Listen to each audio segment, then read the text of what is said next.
Welcome to the Claim Hunters. I am Chris Tidball, and I am here with Susan Wisbey-Smith, who is the CEO of the CLM. Welcome, Susan. Thank you. Nice to be here. Absolutely. Such a great event. Yeah. Every year you put on such a great event. Last night, everything kicked off. Yep. Got to go on safari, which was awesome. Yep. Yep. And looking forward to tonight. I think is going to be an outstanding event over at Epcot. It's at Epcot tonight. Yeah. Last night was the VIP event. We had our CCO, our board meeting, and then we had the CCO sponsor reception at Animal Kingdom with the safari and Safari Mickey, which was super great. And tonight is the opener at Epcot with fireworks. Oh, that'll be real fireworks or drone fireworks or both? Real fireworks. It's the Epcot fireworks shows. Okay. I think they do like a combo of lasers and fireworks, but we'll be out in a private space by the lagoon with some churros and Mickey brownies and some Dole Whip. So yeah. That's going to be a lot of fun. Yeah. So CLM, I mean, it seems like every year it gets bigger and bigger. And I think this year is going to be no different. I mean, I know not everyone's here yet. Yes. Yeah, no, COVID obviously was a dent in everybody's event world, but like we've seen really steady growth this year. Has proven that Disney is quite an attraction. Plus, the CLM energy is really strong. So this event will be one of our larger events that we have. Definitely the largest since COVID. Okay. Yeah. So for people that don't know about CLM, what is CLM? CLM is the Claims and Litigation Management Alliance. We are a membership organization of about 60,000 people. We have outside defense counsel, and then we have industry professionals that range from claims, risk management. Have a growing membership category of people who work in corporations. We actually have a meeting with them later today to talk about like the unique things that they face, whether they have a high deductible or SIR, and how do they manage claims and how do they manage their vendors.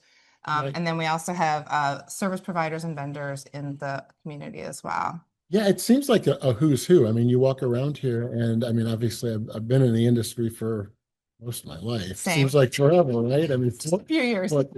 Almost 35 years, I think. It's but you see, like, leadership everywhere. Yeah. I mean, it's heavy hitters at law firms, it's chief claims officers, it's rising stars.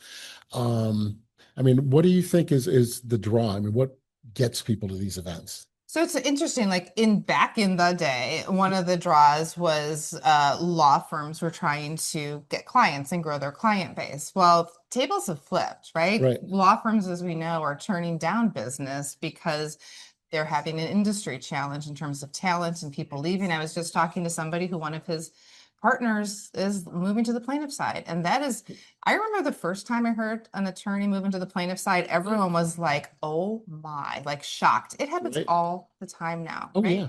And so part of what CLM has been doing is with our task force and different work is to try to bridge that gap.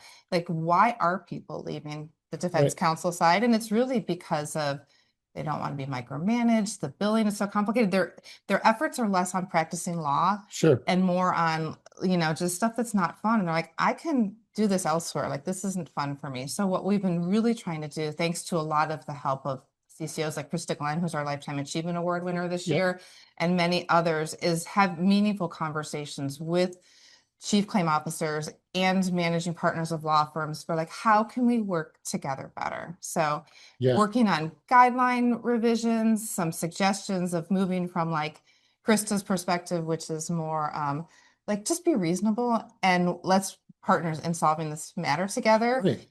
As compared to like, well, I need to know exactly what you're doing every ounce of the day, and you can't do this, you can't do that, and you have to front my expenses. So we're trying to bridge the gap so that we can kind of hopefully change the tide of people leaving this industry.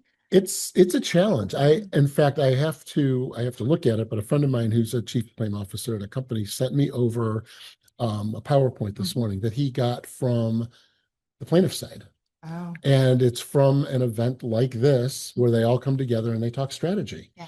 And I mean, quite honestly, they're cleaning our clock. 100%. I mean, I see, and you may have heard about it. I was talking to Josh over here a little while ago about a $500 million verdict in Orlando. And it's not the only one. I mean, it's happening all over the country. We see it seems like, 10 years ago, you had the quote unquote judicial hellholes, Yes. or there were about 10 of them, Yeah. 12 of them. It seems like obviously they're all still there, but it seems like now they are going beyond just that 10 and 12 and becoming entire states, like Georgia, Missouri, West Virginia. It's a super challenge for all of, this entire industry, because at the end of the day, people are talking about rising premiums. I mean, this is hitting. I mean, it's interesting that because it's hitting the consumers. Like, I mean, my family's personal umbrella policy, tripled. Yeah, it's in crazy. Premiums this year. So I think people are starting to feel that piece of it, and so I think that's like a personal lines thing, and so people can understand like what does that mean as you roll that out to commercial lines and bigger risks that people are taking on. It's really significant, and plaintiffs and counsel collaborate so well, and they're like, this works, that works, and they're embracing AI tools, and they're more nimble. Yes. Our side, the defense side, has been really challenged, I think, in collaborating. Every time you start to talk about some collaboration, people get nervous about bad faith. And I'm like, there's ways to do this, right? And so that's a lot of what we're trying to do is, I think the time has come and people are recognizing like we have to stop being so worried about that, and we have to get our acts together so that we have the tools in place so that we can better manage these scenarios, right? And so my corporate connect group that's meeting later, really the focus of their talk is going to be like, you got 14 days to address it. It's like an incident's happen in 14 days. What can you do so you can prevent it from escalating? Right. And so there's a lot of that work. And then there's also work as you go down the line. So identify claims that involve third-party litigation funding. Which is a huge problem. I mean, it's the amount of money spent on that, and what it has allowed, counsel to do is actually go to court. I mean, you have back in the day when we're coming up doing claims, most attorneys didn't have the time or the money to go to the courthouse. Let's just get these claims settled. And we would sit down face to face across the desk from each other, and we would negotiate settlements. And it worked. Now it's like, hey, I don't really have much of a risk. I can take a month out of the office and I might be able to go and get my $500 million verdict. And, in the meantime, when you look, and it would be a fascinating study, maybe you guys could take on this challenge. What is it costing every consumer in the country? That's really interesting. It's a good question. So the CLM is when we were purchased by the institutes in 2018. So we're part of a larger industry nonprofit now. So one of our other business units is the Insurance Information Institute, III. So III, Insurance Research Council, there's a bunch of business units within the institutes, including the CLM. We have a legal system abuse task force internally. And so one of the things, and we're also partnering with other industry organizations, other nonprofits on this topic. And so that data point is a really important one.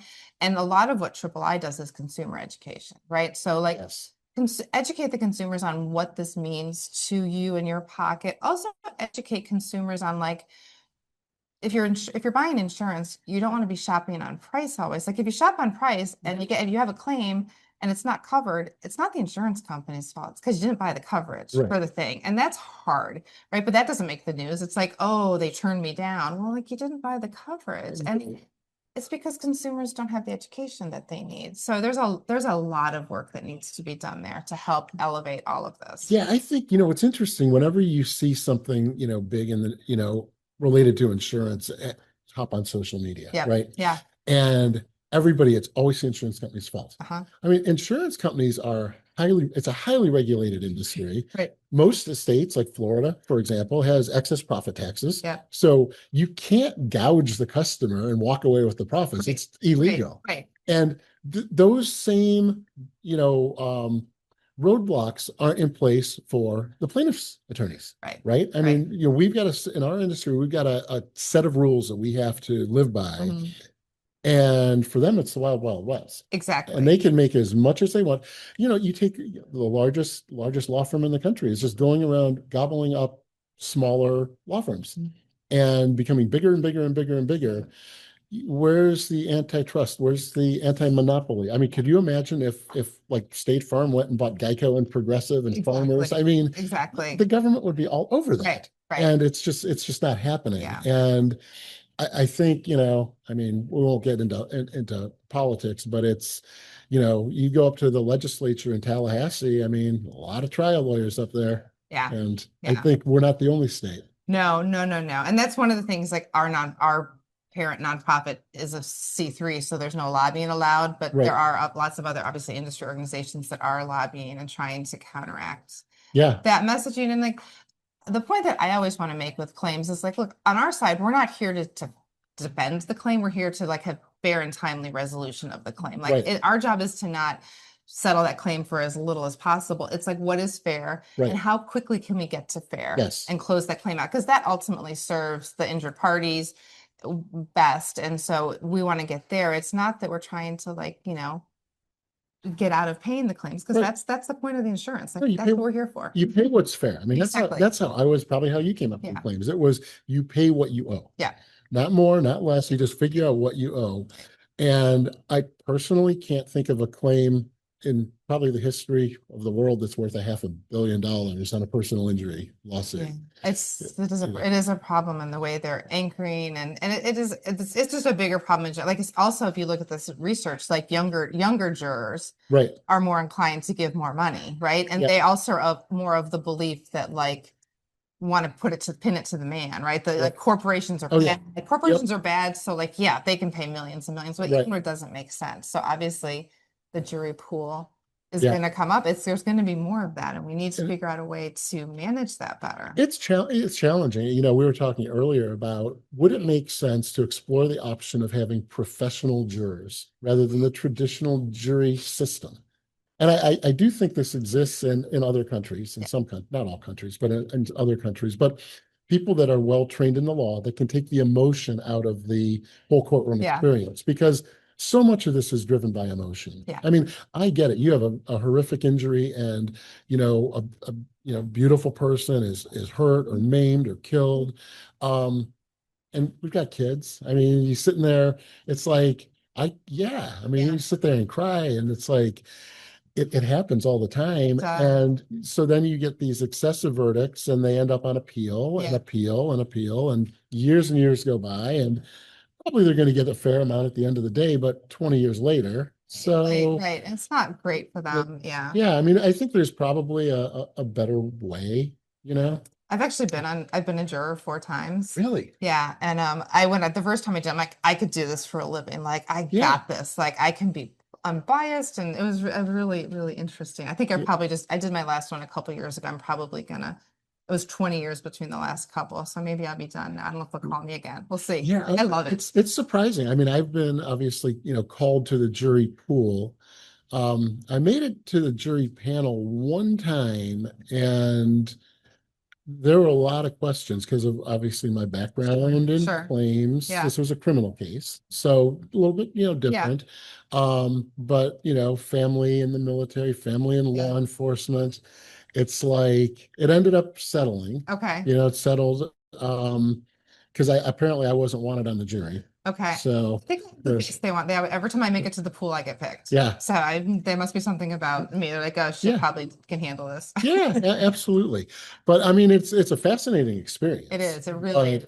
Yeah. Like anything, I think there's probably, a better way. I mean, there's so much money involved in insurance, right? I mean, it's what, 3 to 5% of the GDP of our country, right? And that doesn't even include health insurance. Exactly. Right? I mean, you throw that in, and you're pushing 20% of the GDP. I mean, it's crazy.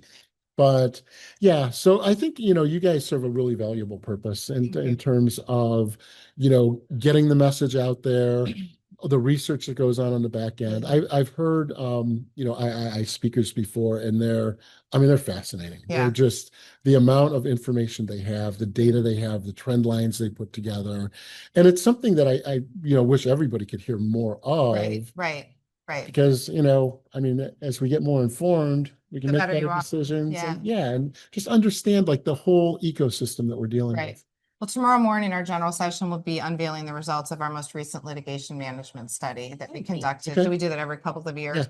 It's very interesting. And one of the data points that'll be brought up is that CEOs are paying more attention to claims and litigation management within the carrier side. Okay. And on a rising, obviously, because claims are rising. So whereas before maybe there wasn't as much attention, there's a lot of focus there now. And so I think it's an opportunity for us to look at how we're doing this work and be more creative and embracing change with this within the industry. So I think there's a lot to do there. And you said law firms are kind of merging and some people are leaving the industry as a firm, and we want to make sure that there's an opportunity for firms of all sizes, to participate in this, because ultimately that's best for everyone. Because if you have a few mega firms, like in the event world, there's basically 2 AV companies left in this country, and you pay them what they tell you you're going to pay. And so you don't want to make sure, because some industries get real regulated on monopolies. Other ones, so it's a free for all, like literally 2 AV companies. Yeah, which is crazy. I mean, so I guess there's an opportunity, right? Exactly. So maybe in our retirement, we'll just start a 3rd AV company. Exactly. So whatever CLM can do to help bridge the gap and bring parties together. And that's really what we're here to do this week is in all the different configurations of groups that we have meeting, how can we work together better for the benefit of the greater public, actually in the end, but also just for making sure that we can move things and really get to things that are fair for everybody. So if people want to learn more about the CLM, where would they go? They should visit our website, theclm.org. It will be at the end of April, a new website. We will actually be migrating our system. We'll be shut down for a weekend, but then we'll be migrating to a brand new system and launching a CLM app. So lots of new fun things to come this year. Oh, that's great. Looking forward to it. Well, Susan, thank you so much for joining us. Nice to be here. Thanks.